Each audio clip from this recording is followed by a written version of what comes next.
नमस्कार। India pathy के इस सेशन में आपका स्वागत। आज हम बातचीत करेंगे वायु स्नान के विषय में। वायु स्नान किसे करना चाहिए?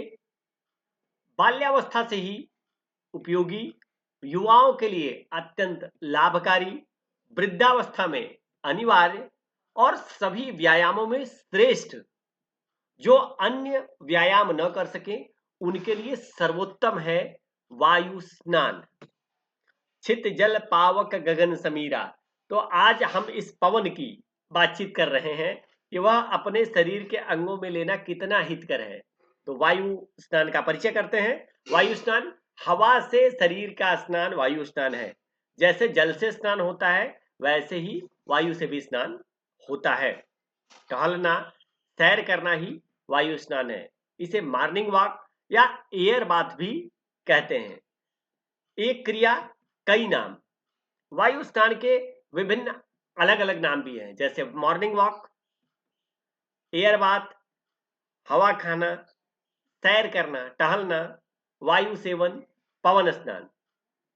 टहलना क्यों संपूर्ण व्यायाम है? तो पूरे शरीर का व्यायाम हो जाता है, सभी अंग सक्रिय होते हैं, श्वसन तंत्र मजबूत होता है, रक्त संचार सुधरता है और शारीरिक संतुलन बनता है। टहलते समय वस्त्रों का नियम। शरीर पर कम वस्त्र पहने, वायु का सीधा संपर्क त्वचा से हो, रोमकूप रोए के छिद्र खुलते हैं, इससे त्वचा श्वास ले पाती है, लाभ कई गुना बढ़ जाता है। अब इसके समय को भी लेकर के है कि टहलने का सर्वश्रेष्ठ समय क्या हो। तो सुबह का समय सर्वोत्तम है, रात से दिन की संधि काल मतलब जो सायकाल होता है वो, या पक्षियों का जो कलक जब आवाज उनकी गूंजती है वो समय, प्रकृति की युवावस्था मतलब जब भोर का समय मॉर्निंग का समय हो रहा होता है, वायुमंडल में अधिक ऑक्सीजन। तो बताना चाहेंगे कि किसी भी मौसम में जो सुबह 5 से 6 का समय होता है, इस समय वातावरण में प्राकृतिक रूप से ऑक्सीजन की मात्रा बढ़ जाती है। इसीलिए यह समय सबसे उत्तम माना जाता है सुबह के सैर सपाटे के लिए। सर्दी व कोहरे में सैर सपाटा कैसे होता है? तो अधिक ठंड व कोहरे में सुबह नहीं जाना है। साल में 12 से 25 दिन ऐसा होता है कि बहुत कोहरा या बहुत ज्यादा ठंडी है, तो ऐसे दिन को थोड़ा सा अवॉइड करिए। ऐसे दिनों में धूप में सैर करें। जब होता है ना थोड़ा सा 10-11 बजे 12 बजे धूप निकल जाती है, तो धूप में टहलने लेने पर भी वही सुबह वाला लाभ मिल जाता है, लेकिन यह उन दिनों के लिए है जब बहुत जाड़ा पड़ रहा हो। तो दिन के समय में सैर उचित है। मौसम के अनुसार आप समय बदल सकते हैं। अब यह नहीं कि सुबह 5 से 6 का समय बता दिया तो सुबह पानी पड़ रहा हो, एकदम झमाझम बारिश हो रही हो और आप टहलने चल दिए, नहीं, इन चीजों का ध्यान देना है। तो सैर की अवधि कितने देर की हो?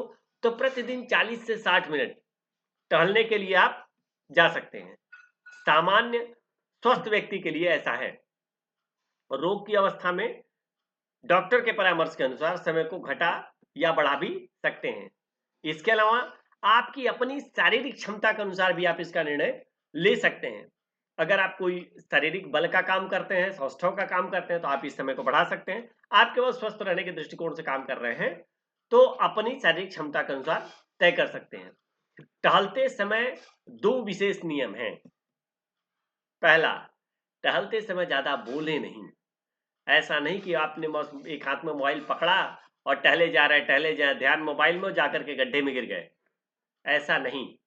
तो टहलते समय बोले नहीं। सांस नाक से ही लेना। अब नाक से श्वास लेने के विज्ञान को समझें। नाक से जो हम श्वास लेते हैं वह हमारे शरीर के ऑक्सीजन को बढ़ा देता है, और मुंह से जब हम श्वास छोड़ते हैं तो कार्बन डाइऑक्साइड ज्यादा मात्रा में निकल के शरीर को ठंडक पहुंचाता है, जिससे जो हमारे धावक या दौड़ने वाले साथी होते हैं उनको आपने देखा होगा बड़ा रिलीफ मिलता है। लगता है तो है कि वह हाँफ रहे हैं, लेकिन वो मुंह से सांस छोड़ रहे होते हैं, नाक से सांस ले रहे होते हैं, जिससे शरीर की दमकसी बनी रहती है। तो श्वास नाक से ही ले। मुंह से सांस फेफड़ों के लिए ठीक नहीं है, क्योंकि फेफड़ों को ऑक्सीजन की आवश्यकता होती है, कार्बन डाइऑक्साइड की नहीं। शरीर हमारा बाय डिफॉल्ट इस तरह का है कि आपको नाक से अगर श्वास ले रहे हैं तो ऑक्सीजन की मात्रा बढ़ जाती है, ऐसा मुंह से नहीं होता है। तो चाहे तो मधुर संगीत आप ईयरफोन के माध्यम से सुन सकते हैं, चाल व शरीर पर ध्यान रखना है पूरी तरीके से, तभी आपका जो है कि चलने की सफलता मिलेगी। तो चाल व श्वास पर जागरूकता का होना, ध्यान पैरों और चाल पर रखना है, शरीर के प्रभाव को महसूस करें, पहले कदम से ही परिवर्तन, आप अपने श्वास को और शरीर को बैलेंस को मिला के चलेंगे तो आपको पहले कदम से ही परिवर्तन शुरू दिखेगा। तो जागरूक अवेयर रहें, सैर को ध्यान अभ्यास बनाएं, मतलब एक लक्ष्य रख करके, एक ध्यान रख करके, एक कंसंट्रेशन रख करके अगर आप अपने चाल को कर रहे हैं, अपनी दिनचर्या को सेट करते हैं तो बहुत उत्तम होगा। ग्रंथों के अनुसार श्वसन का नियम, तो 7 कदम में श्वास भरें और 4 कदम श्वास रोकें, 7 कदम में श्वास छोड़ें। कितना बेहतरीन तरीका कि वायु स्नान भी हो रहा है, योग भी आप कर रहे हैं, टहल भी आप रहे हैं और अपने कदमों से इस चीज को मिला करके ध्यान भी आप कर रहे हैं। तो जब आप हमारे धार्मिक ग्रंथों के अनुसार इस चीज पे आगे बढ़ेंगे तो आपको एक अलग आनंद की अनुभूति होगी, फेफड़ों की क्षमता इससे बढ़ती है, रक्त शुद्धिकरण बेहतर होता है, श्वसन विधि और लाभ, तो पेड़ पौधे व हरियाली में सैर करना उत्तम होता है। घास पर नंगे पांव चलना सर्वश्रेष्ठ होता है, सर्वोत्तम होता है। जब सुबह ओस की बूंदे घास पे होती है और नंगे पैर टहलने का आनंद ही अलग होता है, अलग से अद्भुत ऊर्जा मिलती है। सैर से पहले स्नान लाभ बढ़ाता है। कुछ लोग होते हैं भोर में उठ जाते हैं, नहा धो करके व्यवस्थित निकलते हैं घास से ऊर्जा को लेने के लिए, तो निश्चित रूप से ये लाभ बढ़ाता है। पसीना आए तो गीले तौलिए से शरीर को रगड़ के पोंछ लेना ताकि आपके रोम को छिद्र जो है वो खुल जाए। पंचवायु संतुलित होकर रोगों की रक्षा करती है। तो इस तरह के अद्भुत जानकारी के लिए आप हमारे चैनल को सब्सक्राइब कर सकते हैं। इसके साथ साथ निम्न एड्रेस पे संपर्क करके आप क्रॉनिकल से क्रॉनिकल बीमारियों में मदद ले सकते हैं और स्वस्थ हो सकते हैं। आपका दिन शुभ हो। धन्यवाद।